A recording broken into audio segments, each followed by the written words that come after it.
Alors il s'appelle Mr Fou Malade aka Malal bu la neexee nga tuddee ko nu mu la neexee parce que aujourd'hui il a quand même réussi ci Sénégal ba bu ñuy tudd ci jàmbaar yi man su ma neexee sax de temps en temps ma ni légende vivant la boo xam ne mi ngi dund ak ñun et puis tellement il a un parcours exceptionnel Fou Malade et c'est toujours un réel plaisir bu ñu koy dalal dañuy jàpp ni kilifa la ñuy dalal moo tax ñu koy dalalee nii donc Mr Fou Malade toujours avec ses projets tellement intéressants tey dinañu dugg ci beneen boo xam ne dañuy gis loo xam ne amuñu habitude di ko gis mooy sargal nit tuddee nit dara kooku mooy Matador et puis dinañ ci dellu si dans quelques instants. Olibi salaamaaleykum et bienvenue à notre invité. Merci beaucoup, effectivement, merci beaucoup à Malal. C'est un honneur avec son emploi du temps qui est très chargé en cette fin d'année.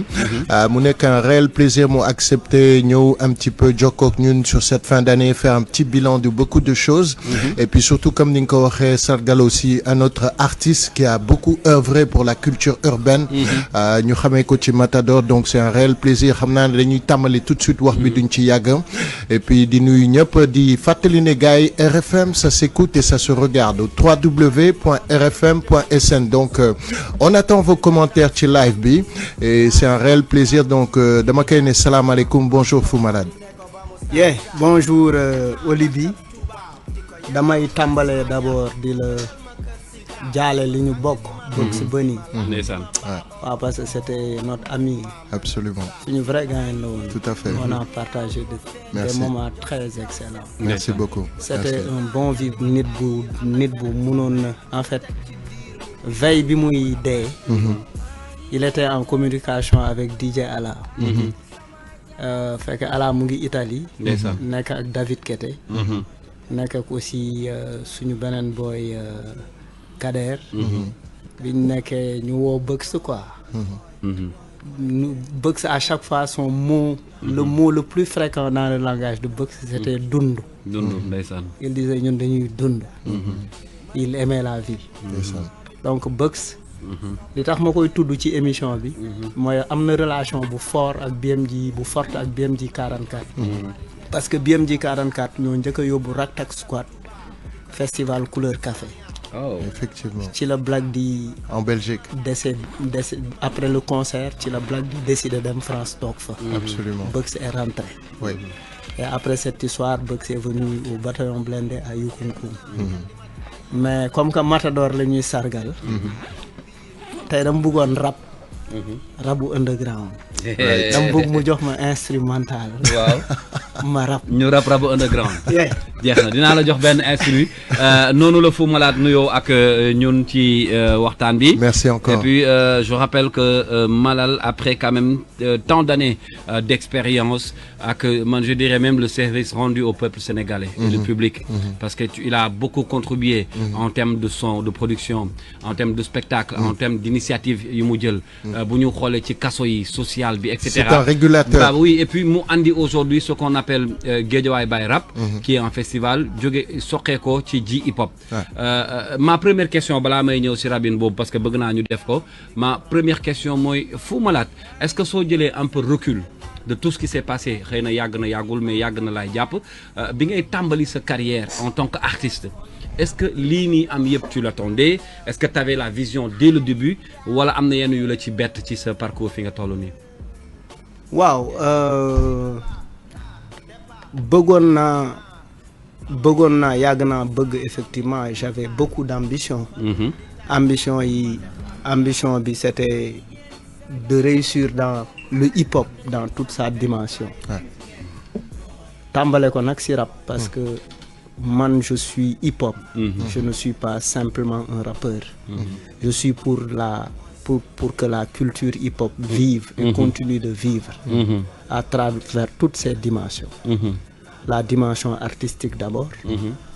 ma nekk ko en tant que rappeur. dafay tube. en solo dafay tube ak bataillon blindé. tournée dafay concert. barki dem dafa am benn boy bu doon laaj quoi c'est quelqu'un de la nouvelle génération il a à peine 20 ans. mu ne est-ce que ni ñuy toppee ñoom Dip ni ak ñoom Samba doon nañ ko toppee genre Malali. c'était la même chose mais boobu internet amagul. Man je me rappelle fii sax laa ubbee je me rappelle DER moom ubbiloon Der moom musa ubbil sama adresse email man awma woon adresse Abdoulaye Der ah. waaw moom moo ko ubbiloon Walf lañ daje woon xaw ma fan quoi ma ne ko muy wax waxu email ma ne ko luy email ubbil ma benn ñu xool ci la ma ubbil benn donc yooyu la donc en fait on a énormément fait de choses mais nous on a toujours voulu rester dans ce qui fait vivre la culture xool lan mooy connexion am ak les problématiques qui nous entourent fexe muy dund muy am solo moo tax tey on arrive à continuer à exister parce que bu doon rap kese exister tuma parce que ñoom Dip ak ñoom Samba yóbbu nañ ñu à la retraite parce que hip hop mutation la ay mouvement la mën nga continuer nag di rap nii et tu l'acceptes? Oui non mais c'est lu normal la en fait rap dafa am ay c'est un mouvement dafay bouger te dafay am ay mutation retraite dans le sens oui lu ñu aay bu ñu génnee ay produits c'est eux qui sont au devant parce que eux c'est leur génération c'est leur moment seen public bi seen jamono la quoi donc nous suñu génération tey ñu ngi uuf ay ñaar ñetti jabar am ay responsabilités béjaaw et cetera ils ne sont pas aussi mobiles qu'ils l'étaient mënoo leen yëkkati tout de suite nii dans un concert underground donc en fait c'est le temps de cette génération et puis qui est en train de bien faire les choses. Super. La nouvelle génération elle est excellente elle fait d'excellentes choses elle perpétue l'héritage des anciens mais avec sa manière il ne faut pas que ñuy bëgg di imposer nit ñi ñuy perpétuer une culture par rapport ak ñun niñ ko daan defee parce que bokkuñu jamono bokkuñu espace bokkuñu les mêmes outils et cetera maa ngi wax 2003 peut-être internet demeewul woon noonu pour nga ubbi site web wala il faut nga dem cyber léegi il n'existe plus de cyber café pour dem di def ay connexion wala bëreetul chacun utilise son téléphone pour tout faire bu njëkk da ngay daw di wuti producteur léegi dawatoo di wuti producteur da ngay toog sa nekk enregistrer sa album nga dem adduna bi yooyu nga dem léegi booy enregistrer mën nga drop ñun bu njëkk bu ñuy enregistrer one shot lay doon et cetera ça évolue l'essentiel mooy que le hip-hop continue d'exister et d'avoir une place un peu partout au niveau de la société au niveau de la politique ba pare am position au niveau de l'échiquier musical tey ce sont les beatmakers issus du hip-hop qui font du son pour Wally qui font du son pour Youssou Ndour qui font du son pour Aïda Samb c'est-à-dire le hip-hop a dicté sa loi absolument a dicté sa loi. C'est une réussite? Oui, c'est-à-dire que c'est un travail de tout le monde. C'est un travail et pourtant on dit souvent que oui, peut-être bon ñu ko terme clair fële doxul moo tax ñu laal fii. Non, en fait, c'est loolu waxu caaxaan la. xam nga loolu waxu il faut pas être sectaire ou bien il faut sortir de cette radicalité là. Nit ñi dañu war a ubbeeku dafa am solo. C'est comme si aujourd'hui on dit qu'on veut faire le Magal de Touba sans internet. Oui. Alors que moo tax yooyu mënul nekk. C'est très intéressant. Ce que tu expliques. Tu sais, tu es un très grand constructeur, Malal. Tu es une personne qui a beaucoup d'imagination, d'initiative, et puis on remarque tout de suite, tu sais savoir que tu es fidèle à ton ADN du rappeur, du hip-hop et de la culture. Alors, il y a une petite chose aussi que j'ai remarqué, c'est que par rapport au global du business ici, de la musique, le hip-hop, malgré qu'on ait des sentinelles, malgré qu'on est très en avant, comme tu le dis, on a quand même du mal à faire des choses. C'est-à-dire, bu ñu gisul par exemple Matador édition li nara am nii ak ji hip-hop li ñuy organisé, on a du mal quand même aussi à se développer ci business bi gars di ci laal dara di évoluer. C'est-à-dire, il y a quelques têtes d'affiche qui touchent un petit peu d'argent, mais globalement, il y a un petit problème de déséquilibre. Qu'est-ce que tu penses, moo waral loolu? Mais loolu, le problème, il n'est pas simplement sénégalais, il est africain. D'accord. Parce que la musique en Afrique, elle ne s'achète pas. Elle est accessible à tout le monde. Ouais. Xam nga musique, ñun dañuy juddu teg ay gurt temps booy nekk ci bopp koñ bi di tëgg bu tam xarit jotee ñu wuti ay deru xar wut potu tamaate defar sabar est-ce que xam nga et dans les quartiers bu ñuy jouer Papa Jean tey mu rey nit Papa Jean tey mu rey nit ay loolu lambee ku fi jaar joxe dërëm on est envahi de musique nos mamans nous bercent en chantant boo nekkee sa ginnaaw yaay day woy buy togg bu dépense bi bu paa bi salaire u paa bi gouvernement bu ko retardé la maman elle se console par une chanson suñu mandat bi yaay bu ñëwee neex suñu mandat bi yaayo bu ñëwee neex xam nga en fait c'est de la consolation. Absolument. On est avec quand les femmes sont dans les champs, elles chantent. On est envahi de musique. Le sabar. Sabar. Tann beer. Jaxaay loo lambe ku fi jaar joxe dërëm. Tout ça c'est des spectacles gratuits. Est-ce que le global est gratuit, ça fait. Est-ce que tu vois donc il faut que nous fondions sur une économie musicale à partir de nos réalités. C'est pourquoi Bab Mal royukaay la ci Bab Mal il passe 6 mois en Europe et 6 mois au Fouta. Et il fait des hirde. Hirde maanaam mooy ngonnal. mu toog ci ay basang di woy wax ak askan wi ñu koy may ay nag ak ay xar c'est ça son économie. Donc en fait pourquoi on veut aller chercher obligatoirement des modèles capitalistes qui ne nous correspondent pas.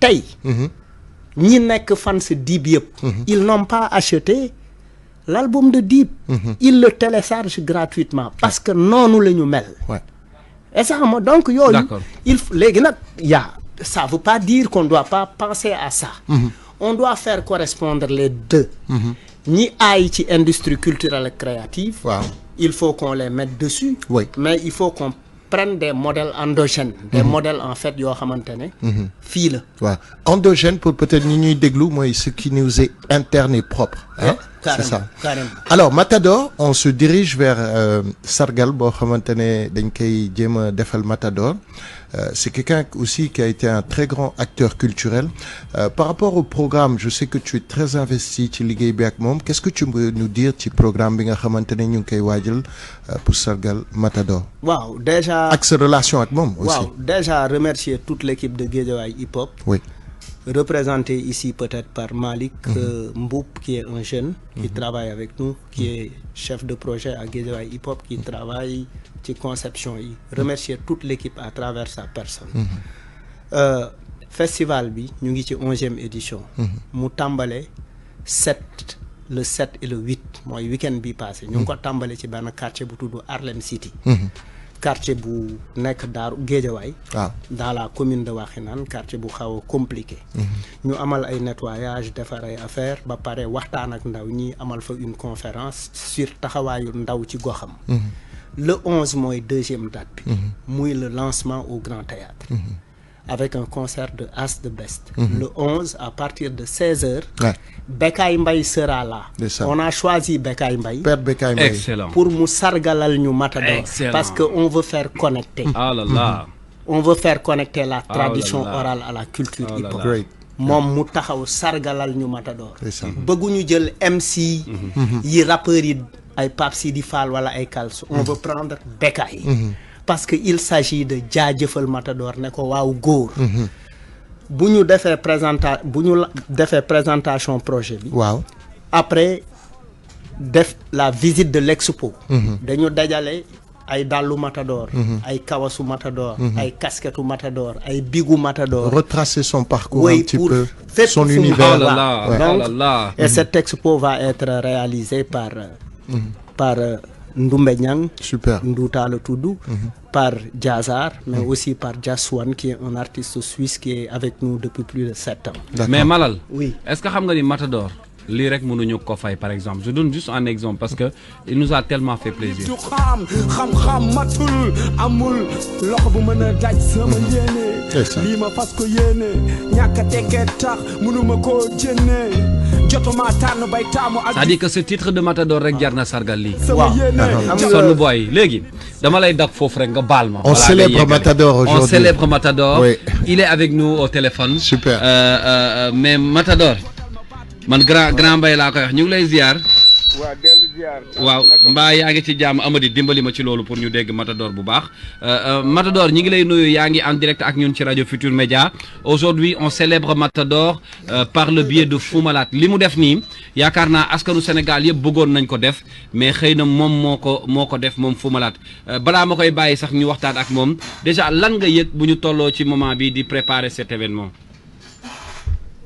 waaw li may yëg moom dafa bëri daal maa ngi lay jaajëfal auditeurs yi di déglu yëpp franchement mënuma ko exprimer quoi franchement lu rëy la def quoi def na lu rëy daal def na loo xam ni bu bëree ci hip hop Galsen tamit de bu ci mësee am de bariwul wala je pense que c'est la première fois. voilà dëgg la ay bëri nañu ay affaire ñu nominé ay compétition la et tout mais nga nekk ci mbir ba ay ñoo xam ni mën naa wax ne ay collègues lañu quoi man bon dama gëm ne daal ñun ñëpp ñoo bokk mbir mi ñu toog ba am benn yëg-yëg ne lii war nañ ko def parce que da nga liggéey ba ñu war ko ñu lay delloo njukkal boobu amul lu ko gën a rëy yàgg naa hip hop nag yàgg nañoo bégal yàgg nañoo teral hip hop li mu ñu defal bari na trop mais lii daf ci nekk loo xam ni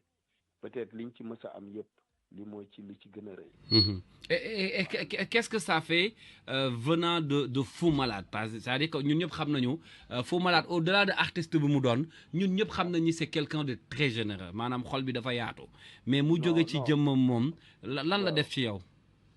non jóge ci Fou Malade xam nga surtout xam nga ci hip hop lañ nekk xamante nañu xam nañ hip hop bi li ci nekk.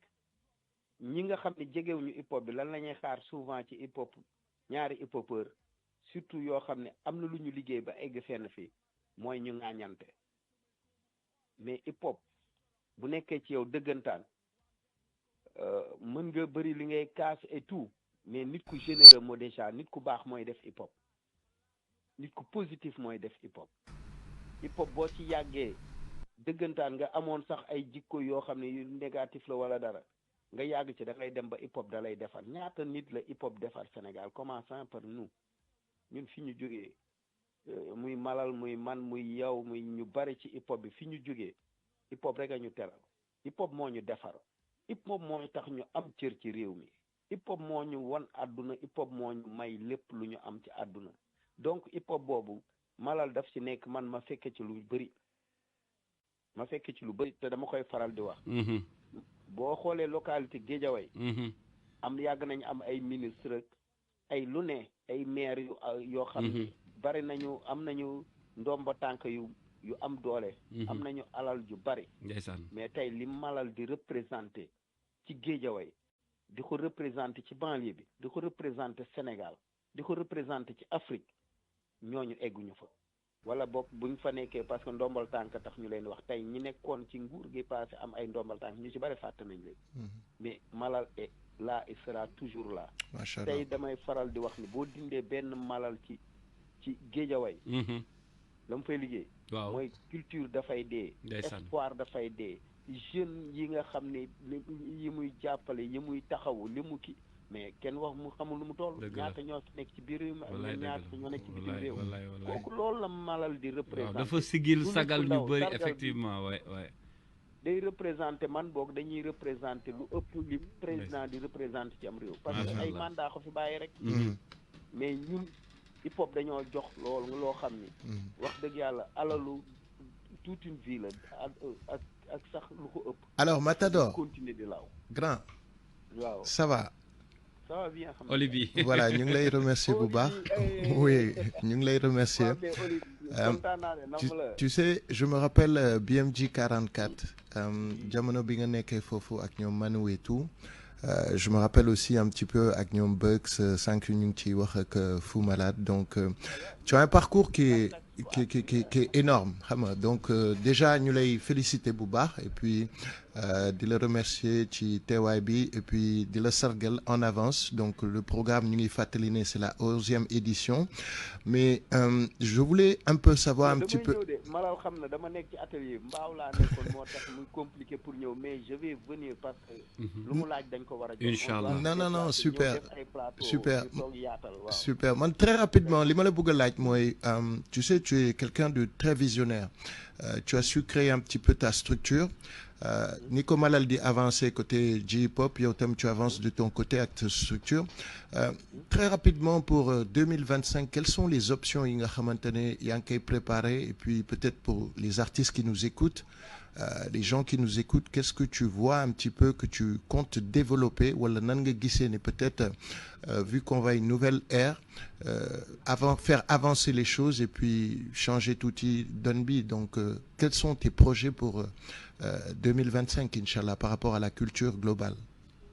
waaw projet yi pour 2025 je pense que man engagement bi ma bëgg a jël ak ñi nga xam ne bëgg nañu hip-hop Galsen tax xam nañu am na lu hip-hop Galsen def ci ñoom. mooy ne on avait l'habitude d'entendre que le Sénégal moo doon ñëw 3e position après les États-Unis la France le Sénégal était là. Afrique yëpp Sénégal la nekkoon ci kanam. tey mënatuñu wax loolu. et chacun de nous doit se poser cette question-là lan moo def ba tey Sénégal mënatuñu bu ñuy wax Afrique mënatuñu njëkk a lim Sénégal. et je pense que ñu ngi liggéey am na ay yoo xam ne xalaat nañ ne buñ ci liggéeyee ak hip-hop bi yëpp pas ay ancienne génération ñëpp parce que loolu moo war a nekk suñu rôle tey moi je n'accepterai jamais que ni Sénégal day nekk 3e position bu ñu mënta dem 2e wala 1er nekk ci kanam. je pense que ni war nañu mën a. macha allah taxaw ci 3e position boobu mu leer nañ. merci beaucoup et ça loolu liggéey la. ay jël ay initiative la initiative yi nag commencé nañ ko jël yaa 18 ans derrière. ba ñuy sos Africulture. tey c'est une réalité parce que Africulture mi ngi existé. hip-hop mi ngi existé yeneen structures ñu ngi existé tey. bu ñuy xayma on est arrivé à 300 je ne sais pas 105 et quelques structures yoo xam ni taxaw nañu. donc vision bi mooy ni yooyu yëpp nu ñu mën a demee ba li ñu war a structure bu ci nekk benn levier ci paysage culture hip-hop ak culture urbaine. nga xam ni la chaîne là. bi ñu war a wax industrie bi ñuy wax. bu ko état xamul sax tegu ko. en tout cas il y a de nouveaux espoirs il y a de nouveaux espoirs et que peut-être Nit Dof bi nga xamante ne mu ngi fi woon démb c'est le nouveau PCA. Du Fonds des cultures urbaines IC il y a une nuance et une nouveauté. Donc peut-être Malali mu ngi fii il t'écoute. alors man Matador j'ai juste dama lay wax benn question rek pour ñu bàyyi la nga dem. parce que dina am suite. quand tu es en face de Malal. ça c'est un message vraiment que je te demande. quand tu es en face de Malal face to face yéen ñaar rek ngeen jàkkaarloo. qu'est-ce que tu as envie de dire à Malal en tant que frère loo ko bëgg a wax. jërëjëf rek du ma arrêté di ko sant di ko gërëm comme ni ngeen ko waxee peut-être bëri na ñu ko bëggoon def. bari na ñu ko waroon def mais il l'a fait xol la ko defee te bettuma ci Malal parce que c'est pas la première fois aussi parce que ci relation nit ak nit gëm man ci lu wóor Malal bokk naa ci nit yoo xam ne bu ma nee ko Malal bàyyi lii mu bàyyi ko ak lu mu mënta jàpp ma ne ko defal lii mu def ko dañoo seq loo xam ni tey bu doon ni keneen nit lañ ko seqal ci Sénégal te moom xam na li may wax kon àdduna yëpp dégg nañu mais Malal ndax sama jëmm ji. ndeysaan. te wóor na ma ni bu doon keneen la. àdduna yëpp dégg nañu. mais ndax sama jëmm Malal daa jël li ko neex ak li ko naqari lépp. téye ko parce que cër la bu ma jox. jox na ma cër boo xam ni gëm naa ni te gis naa ni. am na ñu mu bokkal deret. billaay wallaay li ma ci mën ñoom mënuñu ko ci cër boobu nag commencé wul tey lii daf koy mottali da koy won àdduna yëpp mais Malal jërëjëf rek mun da ko ñaan. merci beaucoup ñaanal yàlla mu may ko gudd fan. wér yaram jërëjëf ba lépp li mu liggéey. lépp li mu sos. lépp delluwaat ci moom mu nekk ay teraanga ba àdduna yëpp xam amiin li mu def amiin Malal un petit mot ce copain lan nga waaw mais noonu la grand donc mais suba looy sol grand théâtre suba 16h looy sol waaye Malal bàyyi ma kii mais grand doo may ma ñetti Abdou rek. waaw mu jeex tàkk. jaajëf grand Malal ñu ngi koy gërëm bu baax. Matador demain. incha allah lañ ko fas yéene sargal. je pense que c'est une première. De voir quand même rappeur jóg bëgg a sargal moroomu rappeur am déjà ce qui est important dans cette histoire c'est beaucoup plus le respect ak li ñu nar a célébrer Malal quand tu entends par exemple quelqu'un comme Matador muy wax lii hip hop jaxasoo woon ba ay jamono sax da nga daan dégg diggante koñ ak koñ ñuy def face to face diw ak diw juboowuñu soo tuddaan par exemple Géejawaay wala Caaroy Pikine di nga certainement sentir un peu ku nekk day xëcc sa côté hip hop dox bay andi lu mel nii nga jóg di ko sargal ça veut dire que évolution am na. oui en fait ñaar yëpp ci hip hop la bokk. li ngay wax ci ci jàppante ci hip hop la bokk parce que clash dina indi beef nit ñi bu ñu nekkee ci benn affaire dinañ xëccoo. et cetera bu ñu amul un peu.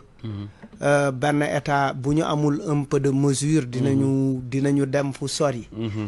mais hip hop aussi dafa am lu tudd represent dafa am lu tudd respect dafa am lu tudd recognize donc moi je respecte beaucoup Matador pour ce qu'il représente et j'ai beaucoup de reconnaissance pour ce qu'il a fait pour son travail donc et aussi waa Guédiawaye hip hop yombalal ñu ko pour effectivement loolu mën a am donc en fait c'est véritablement ça.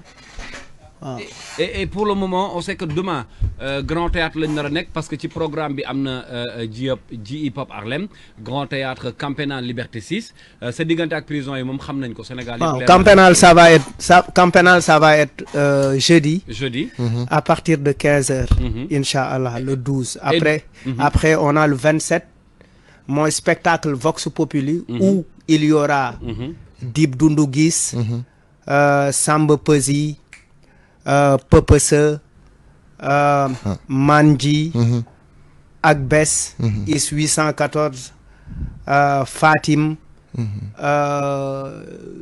Gunmore Cap de Seus il y aura beaucoup d'MC yi nga xamante ne ils seront là pour interpréter Matador quoi. D'accord. Donc dina am benn spectacle bu ñu teg bu tudd Vox Populi ak Parloir. On va reproduire le monde carcéral sur scène. On va reproduire un spectacle hein? Oui, on va reproduire toute l'histoire de BMG 44. Machallah. Parce que Matador mi ngi tàmbalee avec benn groupe de danse bu tudd Bal City Dance. Bal City Dance Souleymane Bal lañ nekkoon. Waaw. ñoom ñu ngi doon fecc ay son wu break machine ay break machine ay et cetera son yooyu. la ñuy jëraat ay danseurs. ñu dansaat ñu reproduire les mêmes pas de danse. de l'époque. Après on va dinañ wone Matador dinañ wone l'aspect graffiti. Mais Malal, ce travail-là, ça vous a pris beaucoup de temps? Wow, en fait, on est en résidence artistique au Grand Théâtre qui réunit plus d'une trentaine d'artistes, danseurs, rappeurs, DJ, tout le monde quoi, metteurs en scène, costumiers, tout ça parce que on veut faire un spectacle. Parce que Matador, faut que nous delloo ko li nga xamante ne même expo bi dafay retracer waat les anciennes affiches. Et j'imagine que ça demande des moyens. C'est-à-dire c'est une photocopie du passé un petit peu qu'on essaie de ramener aujourd'hui. C'est une photocopie du passé. Ça a demandé beaucoup de moyens. Hein. Ouais. C'est à coût de millions. Oui. C'est à coût de beaucoup de millions quand Et même. qui subventionne tout ça? Effectivement, c'est ce qu'on oui, veut on demander. a été accompagné par le port, on a été accompagné par la LONASE, on a été accompagné par le fonds pour le moment réagir au Gounou, on est à Nidof était là hier avec nous, mon consul invité. Genre projet, je pense que fonds yi nak ci li lañ koy gëna xaar. Oui, on en a discuté man ak mom, on en a discuté, j'ai rencontré également yombal nañu ñom aussi une rencontre avec le ministre bi nga xamantene jël na ay engagement mais on est toujours à l'écoute quoi. Donc ñu ngi déglu on reste positif quoi donc en fait on a le CJS Consortium Jeunesse Sénégal comme partenaire on a l'Institut français on a le mouvement Y en a marre avec le projet Caribou qui va foofu aussi dinañ fa amal ay activités parce que Le 19, le 20 et le 21, ça va être à Caribou, à la résidence des activistes. D'accord. Y'en a marre créé Fanny. Wow. Parce qu'on accueille des activistes en difficulté dans leur pays. Ok. Et Y'en a marre D'autres pays africains. Ouais, c'est des Mauritaniens, c'est des Camerounais qui sont sachés de ces jeux. Y'en a marre les accueille, jox leen hébergement, jox leen job, etc. Ok. Foofu aussi dinañ fa dérouler ay activités. Projection benn film bu tudd Waaw Góor Matador, beneen film bu tudd Chambre 11, Mamouri Thioub def ko. C'est des débats, c'est beaucoup de choses qui vont se passer, quoi. Donc c'est un mois, décembre, c'est le mois de Matador, pour la 11e édition de Guédiawaye Baye Rap. Mais comment tu fais, Malal, pour pouvoir un petit peu goupiller tout ça en sachant que tu as plusieurs casquettes? Et puis, il y a une chose que j'ai remarqué, important, c'est-à-dire la nouvelle génération, Dip, Samba Peuzzi, tout ça, tu arrives à trouver des connexions avec eux. Hein? Non, mais Oli, quand tu parles de Dip, mais réponds à Dip. Dip est avec nous sur téléphone. Parce que là, tu es en train de parler de Dip. Oli, je te laisse avec Dip. Hein? Bon, vas-y. Salam alaikum. Ouais, Dip, ça va? Ouais, nous l'avons bégué Bouba.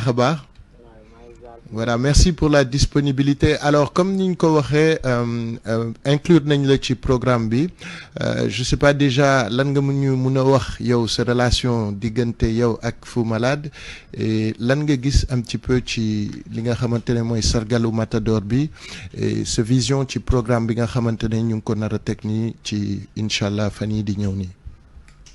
Waaw bon lu mu mëna wax moy déjà ma ngi leen di nuyu ñëpp ñuy déglu di nuyu Kal di nuyu Malal di nuyu yow di wax ne namm naa leen aussi xam naa gëj naa fa waaw Malal li ma mën wax ci moom bëri na su ma doon wax ci Malal moom xam naa émission bi du yegg quoi dina jeex te du ma pare quoi parce que nekk na benn grand boo xamante ne taxawaay yow grand dëgg wan nañu ko ñun quoi parce que bu ko neexoon def comme nu mu ko neexee rek ne man voilà am na affaire yu ma war a dox am naa yu ma war a lijjanti xaaral ma nekk sama bopp quoi mais Malal day fàtte boppam lu bëri di nekk si ñun suñu affaire te bëri na lu mu sekk loo xamante ni mënu ma ko sax wax fii nii ci koo xamante ni bokkuñu dara li ñu boole mooy affaire rap rek nekk grand boo xam ne day nangulaate ba pare moom day bëgg di waxtaan day bëgg di soññ day bëgg di te day nangulaate tamit moom da nga koy wax sa avis mu respecté sa avis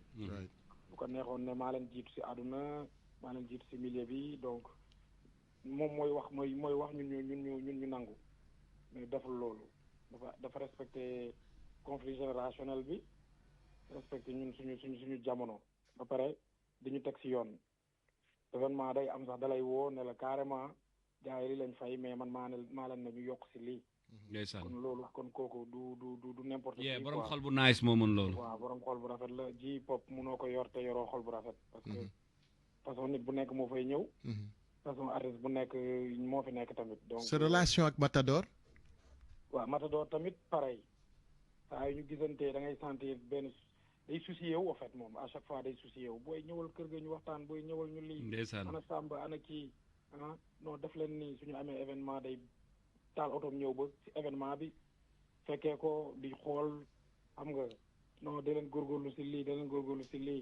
bëgg naa da ngeen def lii bëgg naa ngeen def lii kon kooku da lay leer ni du boppam moo koy tax a wax quoi et ñun loolu lañ soxla te yàlla bu dogalee tamit ñu dem ba egg yenn ñoom fi ñu yegg loolu lañ mën a def pour génération bii di ñëw donc amuñu lu dul def lu bu ñu amee événement wala bu ñu amee soxla ñun ñu bàyyi lu ñuy def yëpp ñëw quoi dëgg yàlla waxuma ko parce que woy dañu woo dama war a wax bu rafet si rajo bi non parce que loolu moo am mais Dip li ngay wax ni dafa am kenn ku nekk sa wet ku ko bëgg a firndeel wuyul Samba Peuzzi waaw mais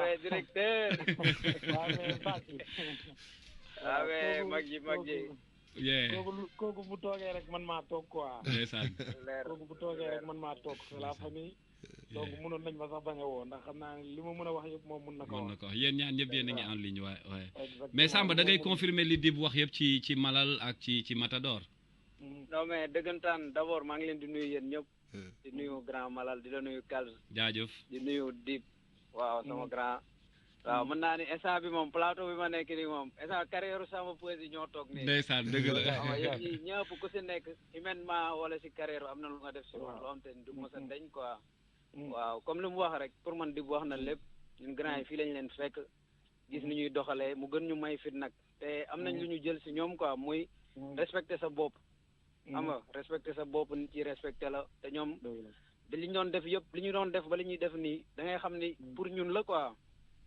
donc comme li Dip wax rek ñun moom ñu ngi seen ginnaaw si lépp waaw di kontaan tamit xam nga si pour participer si affaire bu mel noonu waaw comme li ma doon wax keroog maa ngi wax Malal tamit di ko seedeel benn affaire nee naa ko moom coono bu muy daj ci rap bi en général culture bi maanaam loolu yàlla na ko yàlla fay quoi parce que après da ngay xool doo xam sax la moo tax quoi waaw doo xam la moo tax xam nga tey mu ñëw toog nii si rajo bi xam nga après mënoon na ma yónni mënoon nañu bàyyi dëgg la keneen xam nga day grave kon di ngeen teew yéen ñaar ñëpp ah ci bés bi mais mbës mais mag ji baax ki tudd Samba sant Peuzzi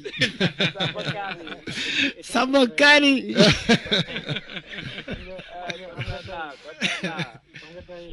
oui Oli un mot peut-être.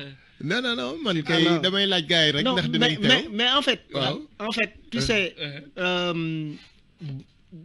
ñi nekk booy nekk ci game bi yëpp su may gaayen lañ parce que je suis très respectueux de ce qu'ils font parce que pour man respecter leen je les respecte parce qu'ils perpétuent notre travail parce que ñun dañ choisir def hip hop ñu ne ay dof lañ ñu ne bëgguñ dara ñoom ñu ñëw di ci am dara di am ci daraja aussi lu doy waar nga wax nit ñi en fait am ci dara am ci daraja am ci dara parce que hip hop ni ko Abou Sow waxee la daaray def dara la mooy da ngay fekk fu amul dara nga def fa dara fekk ay nit yu doonul dara nga def leen ay dara donc daaray def dara la quoi daaray dara la et puis ñoom Dip quand je l'appelle pour un truc il me dit amul xalaat amul réfléchir il est réactif on suit c'est-à-dire il me dit c'est un ordre et on le suit il applique Samba on ne parle pas d'argent dëgg la ils viennent chez moi on se rencontre on discute ça c'est du respect et ça xam nga ma gën a mën a ni ma gën a mënee mobiliser Dip ak Samba ak ay boy as moo gën a yomb pour ma mobiliser is parce que daf may fonto te sa rakk la waaw parce que daf may fonto c'est-à-dire et puis dama bëggoon célébration bi li ma ci bëgg ñoom ñu fekkee ko mooy je veux ñu fekkee parce que dama bëgg ñu changer affaire yi on ne peut pas continuer à faire des concerts DJ bi taxaw woo way diw groupe nangam mu yéeg wàcc beneen groupe wàccaat il faut qu'on construise des concepts il faut que ñu liggéey ci ay spectacle il faut que ñu liggéey ci ay produits culturels ñun ci approche boobu la et qui soit rentable aussi qui soit rentable financièrement loo xamante ne même ñoom mën nañ ko reproduire bu ñuy def seeni spectacle au grand air parce que aujourd'hui il faut vendre du spectacle il y a le contenu, il y a tout ce qu'il faut et c'est de grands artistes. Et puis, ils ont été très enthousiastes. Dans l'unanimité, ils ont tous accepté de venir participer à la résidence pour nous sargal Matador. Et je sais que s'il nous gëmul idée bi. Et puis Malal, xam nga lu may sédé doguma la c'est-à-dire que le choix de ces deux artistes là, muy Samba ak Dip xam nga ñun dañu fekkee yàlla dimbali nañu mais c'est des gens yoo xam ne de man da mën naa ko seede ay nit yu reconnaissant lañ man j'ai l'habitude de le dire ñu bëri ñu may dégg xam nañ ko j'ai l'habitude de dire que Dip il fait partie des ils ont une grande disponibilité li nga wax dafa c'est une personne reconnaissante tout à fait man dama koy seede xam naa ko tout à fait du négliger say appel du négliger say message boo ko soxlaa da ngay gis cër bi mu lay jox mais pareil pour Samba Peuzzi yaayam daf koy seede yaayam daf koy wax Samba Peuzzi mais je vois que les gars yi la doon jàppale boo bokk léegi yaa ngi ak ñoom te loolu dafa jafe de nos jours donc ñoom ñaar ñi pas parce que liñ fi nekk moo tax ma koy wax mais respect à vous et puis ne change surtout pas parce que ni ngeen mel nii noonu la leen sénégalais yi bëggee malal bu leen joxee cër bi c'est parce que yéen a ko wani donc respect les deux les gars non vraiment Dip waaw one love mais temps yi nag daf ma bàyyee de DIP mais respect gars yi respect Dominique jërëjëf lan ngeen di tëjee ku ci nekk rapidement benn mot rek ñu tëj Dip waaw man li ma bëggoon wax sax wax nga ko Malal wax na ko c'est-à-dire tey boo xoolee benn Samba Peuzzi ay Malal yàgg fi bu la neexoon ñu ne waaye booy bi li muy def du rap bu ko neexoon mu wax loolu mais defu ko il a cherché à comprendre booy bi lan lay def ba comprendre booy bi li muy def très bien ba di toog sax ci ay plateau expliquer yeneen booy li Samba Peuzzi di def Sénégal loolu bu ñu ci amoon 5 rek kon kenn waxatu ko. parce que ñun lenn rek moo ñu manqué mooy ku nekk nangul moromam li muy def. kese waaye ay toog fii naan non lii rab laag lii mbalax laag lii loolu moo ñu tardé. donc bu ñu amoon ay malal yu bëri rek ay matador yu bëri. kon instant bii nii kenn waxatu ko. jaajëf amoon lu may yokk di kontaan ci appel bi. di kontaan ci malal. di kontaan ci Samba bu baax a baax ak kalbe bu jaajëf alors Samba looy tëjee. mais di kontaan rek di kontaan ci ñëpp waaw di wax ni que ñun moom amuñ seen fay quoi. jaajëf waaw lu ñu def rek dañ koy xeeb. di wax malal tamit mu ngi sargal mais moom tamit na pare quoi. waaw bu mës a fàtte boppam. incha allah waaw jaajëf waaw moom mooy next big thing bi incha allah. ndeysaan jaajëf. incha allah yàlla baax na. ay jëmbës jaajëf jaajëf from Dieng ñu ngi koy béggee bu baax. ça fait plaisir d'entendre tes jeunes frères muy Samba ak Dip. Qu'est-ce que ça fait encore une fois Malal xam naa ne sa xol sedd na. non mais lii lu neex la ci liggéey ba yegg si fii. te faut dire que c'est initiative là quand même. non mais en fait il faut toujours chercher hip hop. énergie positive. hip hop bi muy juddu. xam nga bi ñoom Diomaye ñëwee dañ ne jubal. waaw hip hop dafa ñëw ne peace love unity and having fun. loolu nag culture la quoi. oli bi ngeen liggéey ci. la dernière fois je discutais avec Cap de Ceus quoi. et on parlait des meilleurs albums du hip hop. man leen vous pensez que il faut que nit ñi génn ci yenn considération yi man leen Ibou Ndour. un grand producteur mbalax. c'est lui qui a fait l'album de Raktex quoi. absolument. donc en fait. il faut que nit ñi am benn esprit d'ouverture. et que pour moi. La relation entre l'ancienne génération et la nouvelle, elle ne doit pas être conflictuelle. Elle est complémentaire. C'est une interconnexion. Interconnexion. Interconnexion là, c'est-à-dire il faut que les gens apprennent à travailler ensemble. Parce que chacun a quelque chose que l'autre n'a pas. loolu nag foofu lañ war a taxaw. di wax ni en fait nous invitons tout le monde Youssou Ndour nous a promis d'être là. oui inchallah à 16h demain. Bekay Mbaye sera là. Bouba Ndour sera là. Badara Gadiaga sera là. donc on rappelle que c'est où exactement? C'est au restaurant du Grand Théâtre. Restaurant du Grand Théâtre. Il y aura à manger et à boire. Demain à 16h. Gratuitement. Mais il y aura pas à fumer. Il y aura à manger à boire. Mais est-ce que mën nga ñu may exclusivité wu suba Real One. On essaie de vivre ça en direct. En direct. Mais à partir de 15h on va se déplacer. Moi je serai soit ici Olibi là-bas ou man là-bas Oli ici. Mais on veut vivre l'événement en direct. Bismillah. mën nañ ko jël. One love. kon jeex na. jaajëf donc Malal merci beaucoup. léegi juste une petite chose aussi. Ouais. Malal au niveau artistique t'en es où? Est-ce que yaa ngi ñëw. waaw maa ngi déjà non fi mu toll nii. waaw. je suis en train d'accompagner une fille. bu tudd Di Freezy. on est en train de terminer son album. waaw. ñu ngi ci liggéey bu am solo depuis 1 an 2 ans. L'album va bientôt sortir. Peut-être en début 2025. Mais personnellement je vais sortir un album et un livre. Album qui va retracer mes 51 ans. parce que am naa juróom fukki at ak benn. d'accord aussi benn téere ci sama jaar-jaar. ndeysaan. jaar-jaaru kaso bi. jaar-jaaru yaanamaar. liggéey bi ñuy def ci kaso yi. ndaw yi ma dajeel. le hip hop tout ça quoi. waaw li ma jaaxal c'est énergie bi nga am en tout cas merci beaucoup Malal d'avoir été là et puis on continue cette aventure demain au Grand Théâtre en direct dans le Real One. Inch'Allah. Sëñ Saliou Seck mooy dikk léegi à tout de suite.